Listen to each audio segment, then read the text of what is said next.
اللہ من الشیطان الرجیم بسم اللہ الرحمن الرحیم الحمد للہ رب العالمین وصلی اللہ علی محمد وآلہ الطاہرین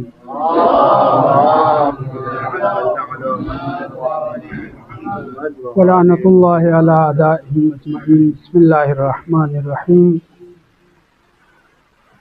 حضرت امیر المومنین علی بن ابی طالب علیہ السلام ایک مرتبہ اصحاب پیغمبر کے درمیان ایک جگہ تشریف فرما تھے، ایک دیوار کی اوٹ میں تشریف فرما تھے۔ اتنے میں زمین کو حرکت ہوئی، دیوار لرزنے لگی، قریب تھا کہ وہ دیوار گر جائے۔ امیر المومنین وہاں سے اٹھے اور دوسری طرف آ کر کے بیٹھ گئے۔ خبیث ثانی نے یہ منظر دیکھ لیا۔ اس نے کہا، یا علی اتفر من قضاء اللہ و قدرہ، کیا آپ اللہ کے فیصلے سے خوش نہیں ہیں، ناراض ہیں؟ اللہ نے اگر یہ فیصلہ کر رکھا ہے کہ آپ اس دیوار کے گرنے سے اس دنیا سے رخصت ہو جائیں تو اس سے آپ فرار کر رہے ہیں۔ کون کہہ رہا ہے فرار اور کس کو کہہ رہا ہے؟ اتفر من قضاء اللہ و قدرہ، اگر اللہ نے یہ فیصلہ کر رکھا ہے کہ اسی دیوار کے نیچے دب کر کے آپ مر جائیں گے تو کیوں آپ فرار کر رہے ہیں، کیوں وہاں سے ہٹ رہے ہیں؟ تو مولا نے بہترین جواب دیا، افر رو، تم نے فرار کا لفظ استعمال کیا، وہی امام نے بھی استعمال کیا، افر رو من قضاء اللہ و قدرہ الی قضاء اللہ و قدرہ۔ اللہ نے ہمیں اختیار دیا ہے، زلزلے آتے ہیں اللہ کی قدرت سے، لیکن بچنا بچانا ہمارے اختیار میں ہے۔ اس کے اوپر گفتگو کریں گے۔ وہ بھی فیصلے الہی ہے کہ دیوار گر جائے، جو بھی اس کے نیچے آ جائے گا مر جائے گا، اور یہ بھی اللہ کا فیصلہ ہے کہ ہم اپنے آپ کو بچائیں۔ اللہ نے ہمیں اختیار دیا ہے، طاقت دی ہے چلنے پھرنے کے۔ تو یہ امام کا جواب اور اس کا یہ سوال ہمیں اس مطلب کی طرف رہنمائی کرتا ہے کہ ایکسیڈنٹ وغیرہ بعض ہمارے اپنے کرتوت کی بنیاد پہ ہوتے ہیں، بعض فیصلہ الہی ہے اس کی زد میں ہم آ جاتے ہیں، جیسے زلزلہ، جیسے آندھی، جیسے کسی حادثے کا اور رونما ہو جانا۔ اس لیے خود امیر المومنین علیہ السلام کا عدل کے حوالے سے ایک جملے میں آپ نے عدل کی تعریف یہ کی ہے کہ والعدل ان لا تتہم ہو، خداوند متعال کو کسی کام میں متہم نہ کرو، خدا نے ایسا کر دیا، خدا نے ویسا کر دیا، یہ اتہام رکھنا درست نہیں ہے۔ عدل کیا ہے؟ وضع الشیء فی محلہ ہی ہے۔ ظلم کیا؟ اس کے برعکس خداوند متعال اپنی قدرت لا یزال سے جو بھی کرتا ہے وہ بہتر کرتا ہے، جمیل کرتا ہے، کیونکہ خداوند متعال خود جمیل ہے، روایت موجود ہے، اور یحب الجمال، ان اللہ جمیل یحب الجمال، بہتری کو، پسندیدہ چیز کو، اچھائی کو پسند کرتا ہے۔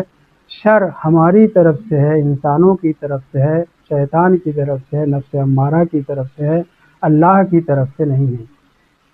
خیر ہم اللہ کی قدرت سے کرتے ہیں۔ اس سلسلے میں پچھلے ہفتے ایک روایت کا ایک ٹکڑا میں نے ذکر کیا تھا، اس روایت کو پورا کیا جائے کہ امام جعفر صادق علیہ السلام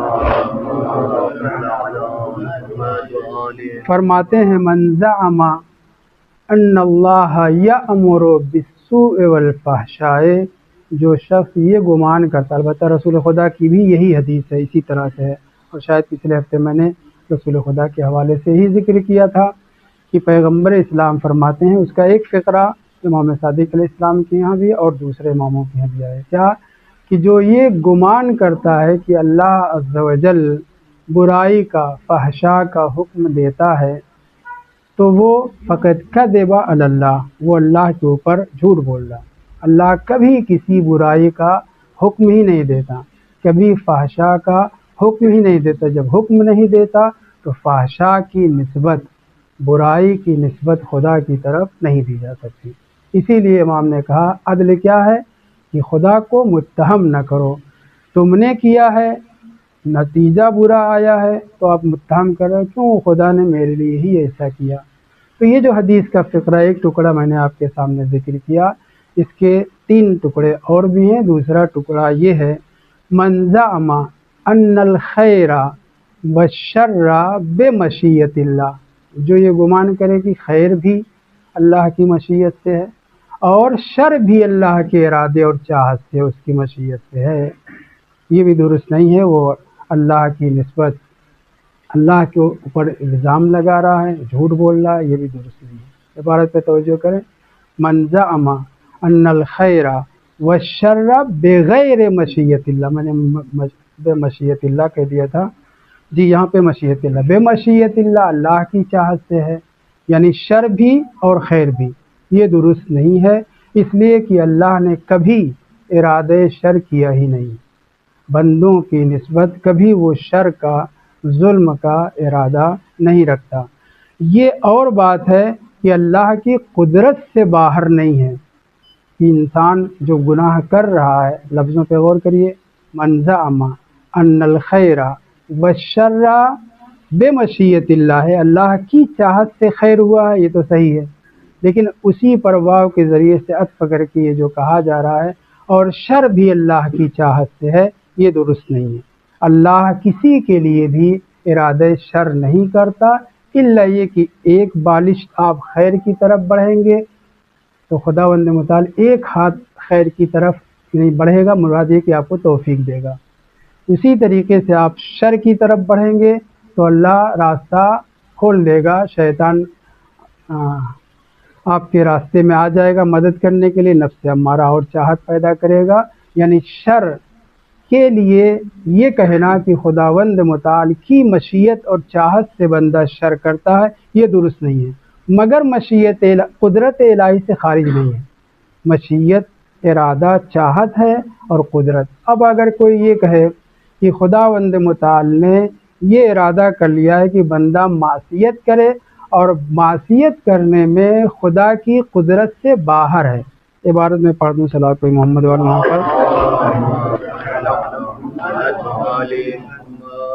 ومن زعم ان المعاصی بغیر قدرت اللہ، بغیر قدرت اللہ، اگر کوئی یہ گمان کرے کہ میں جو گناہ کرتا ہوں وہ کیا ہے اللہ کی قدرت کے میں نہیں ہے، میرے اختیار میں ہے، یعنی میں کر رہا ہوں، اللہ نے مجھے قدرت عطا کی ہے، اس قدرت کو بھی اپنی ہی طرف نسبت دے، یعنی جو کام بھی کار خیر ہو اور چاہے کار شر ہو، یقیناً ہمیں پاور طاقت اللہ نے دی ہے، مگر اس قدرت کے ساتھ ساتھ اختیار اپنی چاہت سے کرنا یہ بہت اہم مسئلہ ہے، اس کے اوپر توجہ کریں۔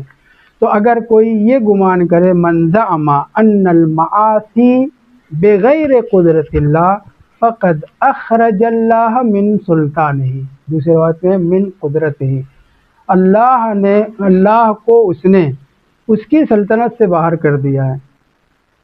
اگر کوئی یہ گمان کرتا ہے میں کار خیر کر رہا ہوں اپنے پاور سے، اپنے پیسے سے، اپنی طاقت سے، اس میں خدا کا کوئی دخل نہیں ہے، یہ بھی غلط ہے۔ اور اگر کہہ رہا کہ میں معصیت اور نافرمانی الہی کر رہا ہوں بغیر قدرت اللہ، اللہ نے تھوڑی قدرت رکھی ہے، یہ تو مجھے تفویض ہے، سب کچھ میرے ہاتھ میں ہے، میں یہ جو معصیت کر رہا ہوں یہ بھی بغیر قدرت اللہ کر رہا ہوں، یہ کیا ہے فقد اخرج اللہ من سلطانہ، اس نے اللہ کو اس کی سلطنت و قدرت سے باہر نکال دیا ہے۔ چوتھا فقرہ جو ایک صغرا اور کبرا ہے اور بہت اہم ہے، اس کے اوپر توجہ کریں، صلوات پڑھیں محمد وعلی محمد پر۔ اسی تیسرے فقرے کا چوتھا فقرہ ہے من زعم ان المعاصی بغیر قدرت اللہ فقد کذب علی اللہ ومن کذب علی اللہ ادخلہ النار، جو شخص یہ خیال کرتا ہے کہ میں معصیت جو کر رہا ہوں اپنی طاقت سے، خدا نے نہیں، اور معصیت کی نسبت خدا کی طرف دے، دو پہلو، ایک مرتبہ اپنی قدرت سے میں کر رہا ہوں، اللہ اس میں دخیل نہیں ہے، یہ بھی غلط ہے۔ اور اگر یہ کہے کہ جو میں معصیت کر رہا ہوں مجبور ہوں، اللہ نے طاقت دی ہے میں نے ایسا کیا، وہ مرجیہ قدریہ مجبرہ میں سے ہے، وہ بھی درست نہیں ہے۔ یہاں پہ فرما رہے ہیں وَمَنْ كَذِبَ عَلَى اللَّهِ أَدْخَلَهُ النَّارِ، اور جو شخص خدا کے اوپر افطرا پردازی کرے، جھوٹ بولے، تو وہ کیا ہے؟ وہ جہنم میں ہے۔ اس صغرا و کبرا کو ملائیے، فَمَنْ زَعَمَ أَنَّ الْمَعَاصِي بِغَيْرِ قُدْرَةِ اللَّهِ أَدْخَلَهُ النَّارِ، صحیح؟ تو صغرا و کبرا بیچ میں حد وسط جب کٹ جائے گا تو نتیجہ یہ نکلے گا کہ جو یہ خیال کرتا ہے کہ جو کچھ ہم معصیت کر رہے ہیں وہ اس میں اللہ دخیل نہیں ہے، سلطنت خدا سے ہم نے اس کو نکال دیا، یہ درست نہیں ہے۔ اس لیے نتیجہ اس کا نکلتا ہے فَمَنْ زَعَمَ أَنَّ الْمَعَاصِي إِلَى آخر أَدْخَلَهُ النَّارِ، یہ صغرا و کبرا نکلتا ہے۔ خوب، امام امیر المومنین علیہ السلام کے اس بیان کو جو میں نے ابھی ابتدا میں ذکر کیا کہ قضاء و قدر الہی اللہ کے اختیار، اللہ کی تدبیر، اللہ کی تقدیر سے ہے ہمارے لیے، اس لیے جو کچھ ہمارے ساتھ ہوتا ہے وہ اگر گناہ ہے، نافرمانی ہے، تو ہم اپنے اختیار سے انجام دیتے ہیں، اور اگر وہ بھلائی ہے، نیکی ہے، اچھا کام ہے، تو اللہ کی عطا کردہ توفیق سے انجام دیتے ہیں۔ اس سلسلے میں ایک شخص امام کی خدمت میں پہنچا، چھٹے امام کے پاس پہنچا، اور اس نے قضاء و قدر الہی کے بارے میں سوال کر لیا۔ چونکہ عدل کی بحث قضاء و قدر سے متصل ہے، جدا نہیں کی جا سکتی، لہذا گفتگو آج جو ہے اسی حوالے سے سنیں۔ پہنچا امام کے پاس، مولا یہ بتلائے کہ یہ قضاء و قدر الہی ہے کیا؟ اللہ کا فیصلہ، اللہ کا تقدیر کرنا، اللہ کا حکم نافذ کرنا، اس کا معنی کیا، اس کا مفہوم کیا ہے؟ تو امام نے جو جملے، جو جواب میں ارشاد فرمائے ہیں، پہلے 2 فقرے اجمالی طور پر آدھی آدھی سطر کا ہماری تحریر کے اعتبار سے جواب دیا، اور پھر اس کے بعد سوالیہ انداز میں اس کو جواب دیا۔ امام نے کیا سوال تھا اس کا کہ مولا یہ قضاء و قدر الہی کیا ہے؟ یعنی ہم جو سارے کام انجام دیتے ہیں، یہ ہم انجام دیتے ہیں یا خدا انجام دیتا ہے، یا خدا اور ہم مل کر کے انجام دیتے ہیں؟ ابو حنیفہ والا کلام میں آپ کے سامنے بیان کر چکا ہوں۔ تو جب اس نے یہ سوال کیا امام سے کہ مولا یہ بتلائیے کہ یہ جو قضاء و قدر الہی ہے، اللہ کا جو فیصلہ ہے، ہم جو کام انجام دیتے ہیں، کیا ایسا ہے کہ اللہ ہم سے انجام دلاتا ہے، اور اگر گناہ کرتے ہیں تو اس کے اوپر خدا سزا دے گا؟ تو یہ تو عدل الہی کے خلاف ہے۔ اور اگر اللہ کی طرف سے نہیں ہے، ہماری طرف سے ہے، تو کیا ہم مکمل اتھارٹی اور اختیار رکھتے ہیں، اس میں خدا کی دخالت نہیں ہے؟ دونوں پہلو ہمارے نزدیک قابل قبول نہیں ہے، امر بین امرین ہے۔ جب اس نے قضاء و قدر الہی کے سلسلے میں سوال کیا تو امام نے کہا کہ مستطعت ان تلوم علیہ فہو منہ، اگر کوئی بندہ کوئی بھی کام کر رہا ہے، اگر اس کام پر اس بندے کی تم سرزنش کر سکتے ہو، ملامت کر سکتے ہو، تو یہ جان لو کہ یہ بندے کی طرف سے۔ جس کام پہ کوئی بھی کام ہو، معمولی سے معمولی برا کام، بڑے سے بڑا برا کام، جس کام پہ، جس عمل کے اوپر تم بندے کی ملامت کر سکتے ہو، توجہ رہے، مستطعت ان تلوم علیہ، جس عمل کے اوپر، کام کے اوپر تم اس بندے کی ملامت کر سکتے ہو یا خدا اس کی ملامت کر سکتا ہے، وہ کیا ہے؟ فمن ہو، تو وہ بندے کا عمل ہے۔ وما لم تستطع ان تلوم علیہ فہو من فعل اللہ، اور جس عمل کے اوپر بندے سے صادر ہو رہا ہے مگر ہم اس بندے کے اوپر اس کی سرزنش نہیں کر سکتے، ملامت نہیں کر سکتے، تو وہ کیا ہے؟ فمن فعل اللہ ہے، وہ اللہ کا فعل ہے۔ پہلے یہ مختصر فقرہ بہترین طریقے سے امام نے قضاء و قدر کا اجمالی طور پہ بیان کر دیا، اس پہ بہت توجہ کریں۔ کیا مستطعت مستطعت ان تلوم علیہ، جس عمل کے اوپر ہم بندے کی ملامت کر سکتے ہیں، میدان محشر میں خدا اس کی ملامت کر سکتا ہے، وہ بندے کا کام ہے۔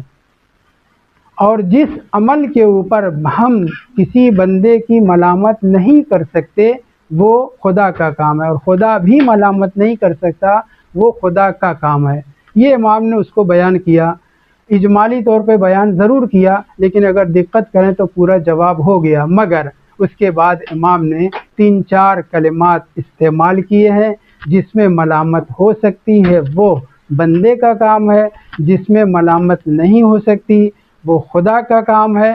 پہلے والے فقرے کے لیے امام نے یہ ارشاد فرمایا، لما عصیتا، تم نے یہ نافرمانی کیوں کی اپنے ماں باپ کی، خدا کی۔ لما زنیتا، تم نے یہ بدکاری کیوں کی۔ لما شربت الخمر، تم نے شراب کیوں پیا۔ لما فسقتا، کیوں فاسق و فاجر ہو گئے۔ جتنے کاموں پر، جتنے اعمال و کردار پر ہم دوسرے کی ملامت کر سکتے ہیں، میدان محشر میں بھی خدا اس کی ملامت کرے گا، فمن ہو، وہ کیا ہے، وہ عمل بندے کی طرف سے ہے۔ لیکن لما اسودتا، تم کالے کیوں ہو۔ لما ابیضتا، تم سفید اور گورے چٹے کیوں ہو، صحیح ہے۔ لما علوتا، تمہارا قد اٹھتا ہوا کیوں ہے، بھاری بھرکم قد کے کیوں ہو۔ لما قصرتا، قصرتا، تم ناٹے کھوٹے کیوں ہو۔ اس طرح کے چند سوال امام نے، ان میں سے ایک لما مرضتا، کیوں مریض ہو گئے۔ تو اس طرح کے وہ اعمال جو بندے کی نسبت ہیں مگر بندہ نہیں کرتا، صحیح ہے، وہاں پر وَمَا لَمْ تَسْتَطِعْ أَن تَلُومَ عَلَيْهِ، جن اعمال کے اوپر تم بندے کی ملامت نہیں کر سکتے، تم گورے چٹے کیوں ہو، تم اٹھتے قد کے کیوں ہو، تم سیاہ کیوں ہو، وغیرہ وغیرہ، اس طرح کے جو اعمال ہیں بندے کی نسبت، لیکن بندہ تھوڑی کسی کو ناٹا کرتا ہے، گورا کرتا ہے، کالا کرتا ہے۔ تو جن اعمال کے اوپر جو بندوں سے تعلق رکھتے ہیں مگر بندہ نہیں انجام دیتا، فہوا من فعل اللہ، وہ خداوند متعال کا کام ہے۔ پہلے فقرہ کیا تھا، اجمالی طور پر جس پہ بندے کی ملامت کر سکتے ہو وہ بندے کا کام ہے، جس کے اوپر بندے کی ملامت نہیں کر سکتے وہ خدا کا کام ہے۔ لہٰذا ہمارا مریض ہونا بتا، آپ بیل مجھے مار، ٹھنڈک میں نکل گئے اور سب اسباب فراہم کر سکتے ہیں، یہ اور بات ہے، یا حتیٰ زلزلہ، آندھی، مریض ہونا وغیرہ، بعض عرضی یا سماوی بلائیں، اس کے اسباب ہم ہوں، ہمارے باپ دادا ہوں، گناہ ہو یا اس طرح کی چیزیں ہوں، وہ الگ بات ہے۔ لیکن یہ کام اتنی بڑی آگ لگ جانا، اتنا بڑا زلزلہ آ جانا، اتنے بڑا جو ہے حادثہ ہو جانا، یہ سب کسی بندے کا کام نہیں ہے۔ تو قضاء و قدر کا معنی اس نے پوچھا تھا، امام نے پہلے اجمالی طور پر پھر تفصیلی طور پر یہ بیان کیا کہ جو کام ہم کرنے کے بعد لائق تحسین ہوں اگر اچھا کام کیا ہے، لائق سرزنش ہوں اگر برا کام کیا ہے، یہ دونوں کام ہمارے ہیں۔ کارہائے خیر میں لوگ تحسین کر رہے ہیں، یہ کیا ہے، یہ ہمارا کام ہے۔ کارہائے شر میں لوگ ہماری ملامت کر رہے ہیں، سرزنش کر رہے ہیں، یہ ہمارا کام ہے۔ لیکن جو کام ہم سے تعلق رکھتا ہے مگر ہم نے انجام نہیں دیا ہے، میری ناک ایسی کیوں ہے، میرا ہاتھ کیسا کیوں ہے، میرا چہرہ ایسا کیوں ہے وغیرہ ہے، جس میں ہم بندے کی ملامت نہیں کر سکتے، تم اتنے خوبصورت کیوں ہو یہ بھی نہیں کہہ سکتے، تم اتنے بدصورت کیوں ہو یہ بھی نہیں کہہ سکتے، یہ سب کام کیا ہیں، خدا کے ہیں، خدا کے مقدر کردہ ہیں۔ تفاوت، فرق خداوند متعال نے رکھا ہے، کس لیے، تاکہ ہم ایک دوسرے کے کو پہچان سکیں، ورنہ ان اکرمکم عند اللہ اتقاکم، واضح سی بات ہے، میں نے تمہارے اندر قبیلے اور شعوب اور منطقہ اور حسب و نسب قرار دیا ہے۔ آیت کیسے ہے، پہلا فقرہ کیا تھا، اِنَّا جَعَلْنَاكُمْ شُعُوبًا وَقَبَائِلَ لِتَعَارَفُوا، لام علت، وجہ کیا ہے، یہ فرق، یہ گورا چٹا ہونا، یہ کالا ہونا، یہ ناٹا ہونا، یہ فلاں قبیلے کا ہونا، یہ سب خداوند متعال نے لعنت ملامت کے لیے، داد و تحسین کے لیے نہیں کیا ہے، بلکہ تعارف کے لیے، پہچان کے لیے کیا ہے۔ ورنہ حقیقت میں جن چیزوں کے اوپر بندے کی سرزنش بھی نہیں ہو سکتی اور مدح بھی نہیں ہو سکتی، کوئی خوبصورت ہے تو آپ اللہ کی تعریف کریے، صحیح ہے، کوئی بدصورت ہے تو آپ اس کو برا بھی نہیں کہ، اس سلسلے میں اسی عدل کی بحث میں، فروعات بحث میں 3-4 روایتیں کافی میں موجود ہیں کہ اگر آپ نے کسی مصیبت زدہ کو دیکھا، کون سی مصیبت؟ وہ مصیبتیں جو اس کے بس کے نہیں ہیں، اس کے اوپر مثلا مبروس ہے، مثلا شکل اس کی جو ہے عجیب و غریب سی ہے، مصیبت زدہ بلا زدہ انسان کو دیکھنے کے بعد دل ہی دل میں کہنا چاہیے، اس سے سامنے اظہار نہیں کرنا چاہیے کیا کہ خداوند متعال کی عبارت باقاعدہ 2-3 ذکر ہوئی ہے، الحمدللہ الذی اعفانی مما ابتلاک بہ، خدا کا شکر ہے کہ اس کو ضمیر مخاطب استعمال کر رہے ہیں۔ کتاب کافی دوسری جلد میں جو کتاب الایمان والکفر ہے، اس کے باب میں دیکھی، اس طرح سے 2-3 فقرے ہیں، ان میں سے ایک فقرہ ہے کہ الحمدللہ الذی عافانی مما ابتلاک بہ، خدا کا لاکھ لاکھ شکر ہے کہ اس نے اس مصیبت سے، اس بلا سے، اس بیماری سے، اس عیب سے مجھے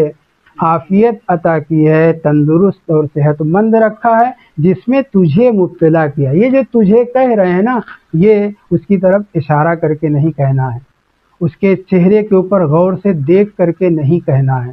باقاعدہ روایت میں 2-3 روایت میں یہ فقرہ بھی ذکر ہوا ہے، من غیر ان تعلم، بغیر اس کے کہ اسے تم جنا سکو، نہ جناؤ، دل ہی دل میں شکر کرنا ہے کہ الحمدللہ یہ آدمی فلاں بیماری میں مبتلا ہے اور میں اس بیماری میں مبتلا نہیں ہوں، مگر اسے جنانے کے لیے اجازت نہیں ہے۔ 2-3 روایتیں اس سلسلے میں۔ خیر، تو اب یہ جو بلا میں مبتلا ہے، توجہ رہے، اس بلا میں جو مبتلا ہے، اس بلا میں مبتلا کس نے کیا ہے؟ خداوند متعال نے، لہذا شکر کرنا ہے اپنے لیے عافیت کے لیے تو خدا کا شکر کرنا ہے، اور ابتلا کا بہ، خدا نے تجھے مبتلا کیا ہے۔ اب یہ جو خدا نے تجھے مبتلا کیا ہم کہہ رہے ہیں، کس کی طرف نسبت دے رہے ہیں؟ خدا کی طرف۔ اسی لیے یہ جو عبارت میں نے پڑھی ہے، اس میں تھوڑا سا میں نے گڑبڑ کیا ہے، اس عبارت کی میں اصلاح کرتا ہوں۔ اس میں ایک آیت قرآن میں ہے نا، سورہ انبیاء کی 35ویں آیت، نبلوکم بالخیر والشر فتنۃ، میں خدا تمہارا امتحان لوں گا۔ فتنہ سے مراد یہاں پہ کیا ہے؟ آزمائش اور امتحان ہے۔ کیسے؟ خیر سے بھی امتحان لوں گا۔ خیر نیک کام کو کہتے ہیں نا، لیکن یہاں پہ خیر سے مراد نیک کام نہیں ہے، خیر سے مراد یہاں پہ مال ہے۔ دوسری روایت میں ہے کہ خیر سے مراد یہاں پر صحت ہے، میں تمہیں صحت عطا کر کے بھی امتحان لوں گا۔ مقابل میں شر بھی استعمال ہوا ہے، صحت کے مقابل میں بلا و مصیبت آتی ہے، یعنی میں تمہیں بیمار کر کے بھی تمہارا امتحان لوں گا کہ دیکھوں کتنا صبر و شکر تم انجام دیتے ہو۔ دوسروں کے کوئی خوب تلقین کرتے تھے، خود کے اوپر جب مصیبت آئی ہائے واہ ویلا شروع کر دیا۔ نبلوکم بالخیر والشر فتنۃ، میں آزمائش کے طور پر تمہاری آزمائش کے لیے خیر سے بھی اور شر سے بھی جو امتحان لوں گا۔ یہاں بتانے کا مطلب یہ ہے کہ یہاں پہ لفظ شر استعمال ہوا ہے، مگر ہم یہ نہیں کہیں گے کہ خود اس شر سے مراد وہ برے کام ہیں، خیر سے مراد نیک کام ہے، کیونکہ اللہ اپنی طرف یہ نسبت دے رہا ہے۔ یہ جو خیر ہے اس آیت میں اور یہ جو شر اس آیت میں استعمال ہوا ہے، یہ دونوں خیر و شر نیکی اور اچھائی نہیں ہے۔ یہ نیکی اور اچھائی کرنا کس کا کام ہے؟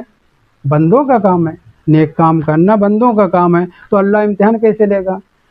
برا کام کرنا بندوں کا کام ہے، اس میں اللہ کے امتحان کا کوئی تعلق نہیں۔ اس لیے امام معصوم ظاہراً 6 امام یا 8ویں امام سے روایت ہے کہ امام فرماتے ہیں کہ یہ ارادہ بالخیر، اللہ نے خیر سے مراد صحت لی ہے، وہ ارادہ بالشر المرض، یا اس طرح کے الوبا ظاہراً استعمال ہوا ہے کہ اللہ نے یہ جو کہا ہے کہ میں تمہارا خیر سے اور شر سے امتحان لوں گا، ہوشیار، یہاں پہ شر بھی خدا کی طرف سے ہے، خیر بھی خدا کی طرف سے۔ اور ابھی ہم نے جو روایت میں پڑھا تھا وہ کیا ہے کہ شر خدا کی طرف سے ہو ہی نہیں سکتا، تو پھر یہ دونوں اس روایت میں اور آیت میں ٹکراؤ ہو گیا۔ کوئی ٹکراؤ نہیں ہے، خود معصوم اماموں نے اس کی وضاحت کی ہے کہ آیت میں وہاں پہ خیر اور شر سے مراد صحت مندی، تندرستی، اور مقابل میں بیماری اور مرض ہے، یا مال اور فقر ہے۔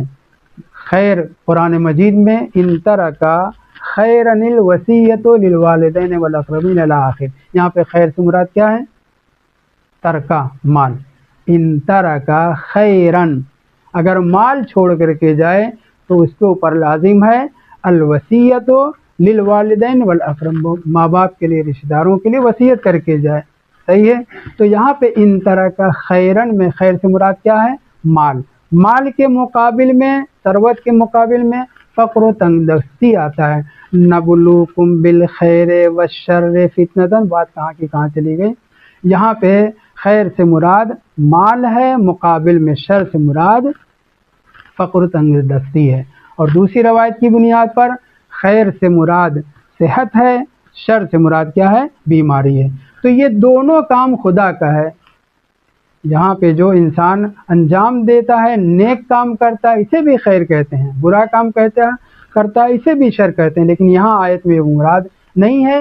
یہ وہ خیر اور شر ہے جس کا تعلق خدا سے ہے، اور خدا سے جب تعلق ہوگا تب ہم کہہ سکیں گے کہ اللہ آزمائش کرتا ہے، امتحان لیتا ہے خیر کے ذریعے، یعنی صحت اور تندرستی وغیرہ کے ذریعے. صلاۃ محمد علیہ عدل کی بحث میں ایک یہ بہت زیادہ سوال حتیٰ عوام الناس میں بھی ذہن میں بہرحال سب کے آتا ہے کہ دور دراز علاقوں میں، بیہڑ گاؤں میں، جو کبھی انہوں نے اسلام کا نام نہیں سنا، یورپ امریکہ کے دور دراز شہروں اور ملکوں میں، وہاں پہ جو لوگ جن تک تعلیمات، ابھی تو فیس بک واٹس ایپ وغیرہ کا میڈیا وغیرہ کا زمانہ، لیکن جب یہ سب نہیں تھا تو ان علاقوں میں جہاں پہ اسلام کا الف بھی نہیں سنا تھا، مثلا ایمان کیا ہے، اہل بیت طاہرین کون ہے، اصلا کبھی ان لوگوں نے کسی نے کچھ سنا نہیں. بعض ایسے علاقے اور آج بھی ایسے ہیں. تو خداوند متعال ان کے ساتھ کیا کرے گا؟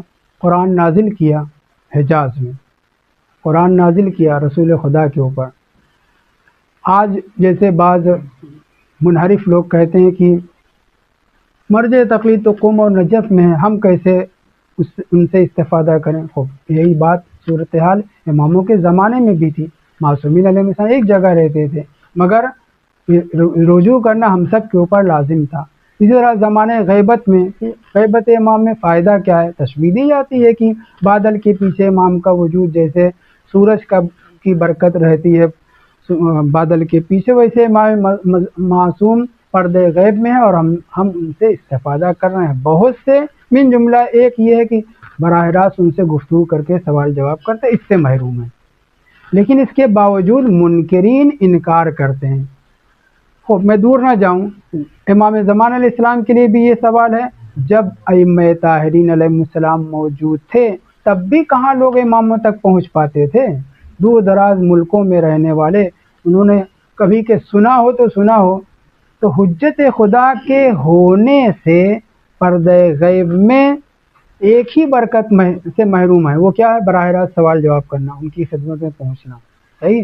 بقیہ ساری ان کی وجہ سے کائنات کا یہ لنگر اور کائنات یہ جو موجود ہے، یہ سب برکتیں، جیسے سورج کی برکتوں میں سے ایک برکت یہ ہے کہ براہ راست ہم اس سے اپنی وٹامن ڈی حاصل کریں. بقیہ تو سارے جو فوائد ہیں اس کے چل رہے ہیں نا. بہت توجہ سنیں. تو یہ ایک اشکال، ایک اعتراض عدل الہی کے اوپر بہت بڑا کیا جاتا ہے. وہ یہ ہے، کچھ گڑبڑ ہو گیا؟ ہاں پتہ نہیں. جی اب یہ شاید بند تھا. ایک اشکال، ایک اعتراض بہت بڑا یہ کیا جاتا ہے کہ وہ لوگ جو دور دراز گاؤں میں، علاقوں میں، یورپ امریکہ دوسرے علاقوں میں جہاں پہ اسلام نہیں پہنچا ہے، احکام اسلام سے کوئی آشنا نہیں ہے، معصومین علیہ السلام کو بالکل سے نہیں جانتے، تو ان کے لیے کیا ہے؟ آیا جاہل قاصر کہہ کے ہم ان کو جنت میں لے جا سکتے ہیں؟ جاہل قاصر ہے نا، جاہل مقصر تو نہیں ہے. تو کیا ہم ان کو جہنم میں لے جائیں گے یا جنت میں داخل کریں گے؟ عدل کے حوالے سے یہ ایک بہت بڑا سوال ہے. اس کا جواب معصومین علیہ السلام نے دیا ہے، اور بہت دقت سے سنیں. اس سلسلے میں ایک واقعہ بھی میں کئی مجلس میں یہاں پہ بھی ہندوستان میں بھی پڑھ چکا ہوں. وہ کہ جس نے ارواح میں امیر المومنین اور ائمہ طاہرین علیہم السلام کی ولایت کو قبول کیا، پہل کی، وہ دنیا میں آنے کے بعد با اختیار مومن اور شیعہ بنتے ہیں یا شیعہ گھرانے میں پیدا ہوتے ہیں، توفیق الہی سے، لطف الہی سے۔ اور جنہوں نے عالم ذر میں، عالم ارواح میں معصومین علیہم السلام کی ولایت کو قبول نہیں کیا، وہ یا ان علاقوں میں پیدا ہوتے ہیں جہاں پہ معصومین کا نام تک نہیں پہنچا ہے، یا ان کے یہاں پیدا ہوتے ہیں، مومن کے گھرانے میں پیدا ہوتے ہیں لیکن بگڑ جاتے ہیں، چلے جاتے ہیں۔ ایسا اولاد ائمہ طاہرین میں دو لوگوں کا نام لیا جاتا ہے، ایک زید النار، کون تھے؟ امام موسیٰ کاظم علیہ السلام کے فرزند تھے اور بہت کچھ گڑبڑ کیا انہوں نے، اور 8ویں امام نے ان کو بہت ڈانٹا۔ اور دوسرے جعفر کذاب یا تواب، یہ دو لوگوں کا خاص طور سے، اور بھی نام ہے، اور بھی ایک دو نام ہے، لیکن بہرحال اولاد ائمہ طاہرین علیہ السلام کے سلسلے میں ہم زیادہ بکواس نہ کریں تو بہتر ہے، صحیح ہے۔ خاص طور سے بلا فصل جو اولاد ہیں معصومین علیہ السلام کی، بھلے ہی ان سے غلطیاں ہوئی، معصوم نہیں تھے، ہم جیسے بشر تھے وہاں تو کہہ سکتے ہیں نا، رسول خدا کے سلسلے میں نہیں کہہ سکتے، لیکن اولاد ائمہ میں ہم جیسے بشر تھے، معصومین کے گھر میں پیدا ہونے کے باوجود بہکنے کا امکان پایا جاتا اور بہکے ہیں۔ یہ دو نام میں نے لیے، ایک تیسرے عباس نام کے بھی 7ویں امام کے فرزند تھے، کافی میں روایت موجود ہے، بہت کچھ الٹا سیدھا انہوں نے کیا ہے، امام کو اپنے باپ کے سلسلے میں بھی بک دیا ہے بعض چیزیں۔ خیر توجہ کریں، سوال یہ ہے کہ جو دور دراز علاقوں میں یا یوں کہہ لیجیے بے دین ماحول میں جو پیدا ہوتے ہیں، اسی ماحول میں بڑے ہوئے، جوان ہوئے، شادی ہوئی، زندگی گزاری، مصروفیات دنیاوی میں مصروف ہوئے، ایک عمر ہوئی، اس کے بعد دنیا سے چل بسے، انہیں اسلام اور ایمان ان سب کے بارے میں کچھ پتہ نہیں چل سکا، یا مصروفیت کی بنیاد پر، جیسے اس طرح کے بہت سے علاقے، بہت سے ملک ہیں، شہر کا شہر، ملک کا ملک بے دین ہے، یا دین اسلام سے ہٹ کر کے کرسچن ہیں، یہودی ہیں، وغیرہ وغیرہ ہیں۔ ان کے سلسلے میں عدل کے حوالے سے ایک بڑا سوال یہ ہے، جواب اس کا یہ ہے کہ اللہ اپنے علم میں، وہ جو واقعہ میں نے ابھی ذکر کیا عالم ارواح کو ذہن میں رہے، اللہ اپنے علم ازلی سے جانتا تھا کتنے میرے ماننے والے، چاہنے والے، میرے اولیاء کے جاننے والے، ان سے مودت اور عقیدت رکھنے والے ہوں گے اور کون کون نہیں ہوں گے۔ اسی اعتبار سے خداوند متعال نے ان کی خلقت کی ہے۔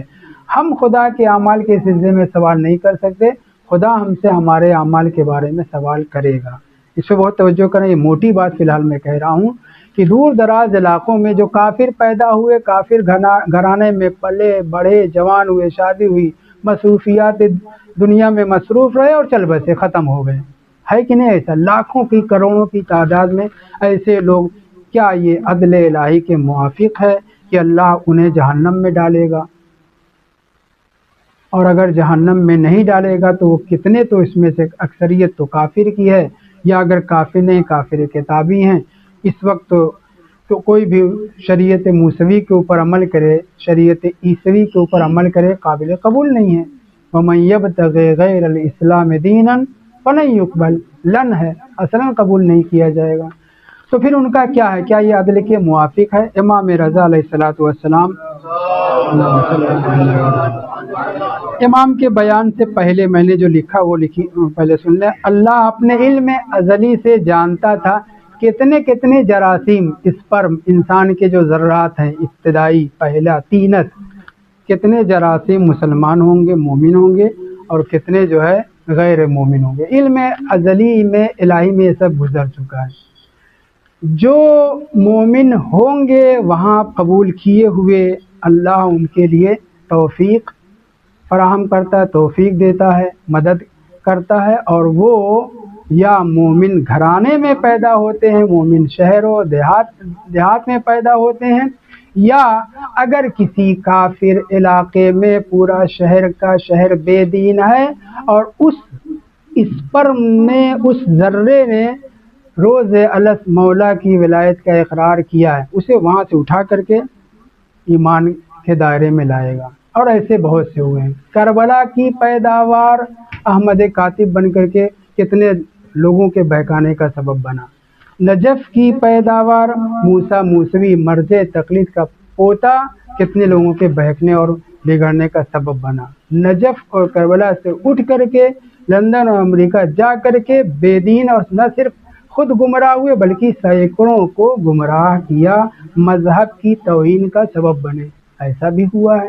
اور دور دراز علاقوں میں کہیں پتہ نہیں بیہڑ کہاں کا رہنے والا پہنچ گیا، ایک لمحے میں اس کو توفیق الہی شامل ہوئی، دین اہل بیت میں داخل ہوا۔ ہوتا ہے کہ نہیں ہوتا ہے؟ یہ ہم سب کی طرف سے نہیں ہے، یہ عالم ذر میں جس نے معصومین علیہ السلام کی ولایت و مودت و عقیدت کا اعلان کیا، کہیں بھی پیدا ہو اور کہیں بھی مر جائے، حتیٰ مر جانے کے لیے ایک صحابی تھا، امام کی خدمت میں بیٹھا ہوا تھا، ظاہراً کہیں دور دراز علاقے کا تھا، منہ لٹکا ہوا ہے، کیا بات ہے؟ کہا مولا میں فلاں جگہ کا رہنے والا ہوں، اگر مر گیا تو وہیں دفن کر دیا جاؤں گا آپ لوگوں کی۔ امام، اس طرح کی 2-3 روایتیں ان میں سے ایک، امام نے کہا ہماری ولایت رکھنے والے کہیں بھی مریں وہ ہماری بارگاہ میں پہنچ جائیں گے، دور دراز علاقوں میں، ہندوستان کے کس دیہات گاؤں کہاں پہ بھی ہم دفن ہوں، ہم اس کی پرواہ نہ کریں۔ صحیح ہے، کوشش کریں کہ وادی السلام میں پہلے ہی سے پہنچ جائیں، بعد میں وادی السلام پہنچائے جائیں گے، لیکن اگر پہلے ہی سے اپنا گھر بنا کر کے رکھیں، یہ رسم ہے، اس کو حقیقت نہ سمجھیے گا، گھر بنا کر کے رکھیں، مقرر کریں، دوسرے کی قبر کے اوپر گھر بنائیں گے تھوڑی ملے گا۔ توجہ رہے۔ امام رضا علیہ السلام کے ایک صحابی تھے ابراہیم بن ابی محمود، وہ امام سے سوال کرتے ہیں آیت قرآن پیش کر کے، بہت توجہ کریں کہ جو لوگ دور دراز علاقوں میں پیدا ہوتے ہیں وہ سمجھ لیجیے تاریکیوں میں پیدا ہو رہے ہیں، اسلام کی روشنی وہاں نہیں ہے۔ قرآن مجید کی آیت پڑھی وَتَرَكَهُمْ فِي ظُلُمَاتٍ لَا يُبْصِرُونَ، کس نے؟ ابراہیم بن ابی محمود نے امام کے سامنے یہ آیت پڑھی، تو ضمیر ترکہ کہاں پلٹ رہی ہے؟ اللہ کی طرف۔ اللہ نے انہیں تاریکیوں میں چھوڑ دیا، ترکہ کے معنی کیا ہے؟ چھوڑ دیا۔ لا یبصرون، کچھ انہیں دکھائی نہیں پڑ رہا ہے، یہاں پہ دیکھنا آنکھ سے دیکھنا نہیں ہے بلکہ بصیرت، ایمان اور عقیدت اور اہل بیت طاہرین علیہ السلام کی ولایت۔ تو امام کے سامنے جب اس آیت کی تلاوت کی تو امام نے فرمایا سنو، اللہ کے لیے ترکہ کا جو یہ آیت میں استعمال ہوا یہ مخلوقات کی ترکہ کی طرح سے نہیں ہے، ہم نے یہ چیز اٹھا لی وہ چیز چھوڑ دی، وہ چیز اٹھا لی وہ چیز چھوڑ دی۔ یہاں پہ ترکہ کی نسبت جو خدا کی طرف دی گئی ہے اور ہم کی ضمیر جو کافرین و مشرکین وغیرہ کے لیے استعمال ہوئی ہے، یہاں پہ استمراد یہ ہے کہ خداوند متعال اپنے علم ازلی سے آپ اس کا چینج کر کے کہ روز الگ جن جن لوگوں نے معصومین علیہ السلام کی ولایت انتخاب کی، اللہ کی الوہیت، رسول خدا کی رسالت، معصومین کی ولایت کا انتخاب کیا شعور کے ساتھ، سوجھ بوجھ کے ساتھ، انہیں اللہ جو ہے مومن پیدا کرتا ہے، مومن گھر میں، مومن علاقے میں، مومن دیہات میں، مومن ملک اور شہر میں، اور ترکہ اور اس ترکہ کی نسبت خدا کی طرف نہیں دی جا سکتی، حالانکہ ضمیر خدا کی طرف پلٹ رہی ہے۔ میں بات ختم کر رہا ہوں، مجھے لگ رہا ہے کہ آپ لوگ کروٹ لینے لگے ہیں۔ وَتَرَكَهُمْ، ہم کی ضمیر ہے اور ظلمت نے فی، وَتَرَكَهُمْ فی ظلمات، نہ جانے کتنی ظلمتیں، یہاں پہ تاریکی مراد نہیں ہے، ظلمتوں سے مراد یہاں پہ تاریکی سے مراد کیا ہے؟ یعنی عدم توفیق۔ ترکہ کا کی نسبت خدا کی طرف مخلوقات کی طرح نہیں دیں گے، بلکہ علم ازلی سے خداوند متعال جانتا تھا کہ یہ پوری جماعت میری ماننے والی نہیں ہوگی، اٹھا کے پھینک دیا امریکہ اور یورپ اور دور دراز علاقوں میں، وہاں جا کے پیدا ہوں۔ یہ میں سمجھانے کے لیے آپ لوگ کہہ رہا ہوں۔ امام فرماتے ہیں، روایت پہ توجہ کریے، علم انہم لا یرجعون عن الکفر والضلال، چاہے وہ بے دین وہابی سلفی وہ لوگ ہوں اور چاہے غیر مسلم، علم متا علم متا ہے متا علم انہم لا یرجعون عن الکفر والضلال، یہ کبھی پلٹیں گے ہی نہیں کفر سے، ضلالت سے، اہل بیت کی مخالفت سے، جو مخالفین ان کی بات ہو رہی ہے، اور کفر اور شرک کی واضح ہیں، یہ کبھی نہیں پلٹیں گے کفر سے۔ ان سب کو اللہ نے دور دراز علاقوں میں پیدا کیا، یہ میں سمجھانے کے لیے کہہ رہا ہوں۔ منعہم، تراکا کے معنی یہ ہے، منعہم المعاونۃ واللطف، اللہ نے ان کی نسبت اپنے لطف کو استعمال نہیں کیا ہے۔ منعہم اللطف، ان کے اوپر لطف نہیں ہے، اور معاونت اور مدد اور توفیق آپ کہہ لیجئے، انہیں توفیق نہیں حاصل ہوگی، مگر انہی دور دراز علاقوں میں باقاعدہ سے تاریکیوں میں رہنے والا عصام بھی بن سکتا ہے۔ ڈاکٹر عصام عماد جو وہابی تھے، ابھی شیعہ ہوئے، زبردست خدمت کر رہے ہیں، یا اور بھی جتنی مثالیں ہیں۔ گھرانہ، یہی نام دے کر کے میں اپنے آپ کو پریشان نہیں کرنا چاہتا، یہی جو کویت والے ہیں لندن میں بیٹھ کر کے خوب تبرہ کرتے ہیں، یہ کیا ہے؟ پورا خاندان جو ہے کیا وہابی ہے، شیعہ ہونے کے بعد ایسے بفرے۔ اس طرح شاہی زعیم فاطمی ہندوستان میں اور دور دراز علاقوں میں کتنے ایسے اسپرم ہیں، ذرات ہیں، جو عالم ذر میں اہل بیت کی ولایت کو انتخاب کیے ہوئے تھے، وہ آ جاتے ہیں اجالے میں اسلام کے۔ امام فرماتے ہیں منعہم المعاونۃ واللطف وخل بینہم وبین اختیارہم، اللہ نے ان کو آزاد چھوڑ دیا ہے۔ اب ان میں سے اگر کوئی دین کی طرف آ رہا ہے، یا تو اپنے اختیار سے آ رہا ہے، یا توفیق الہی اس کے شامل حال ہوتی ہے۔ والحمدللہ رب العالمین۔ یہ گفتگو تھوڑا سا اور بھی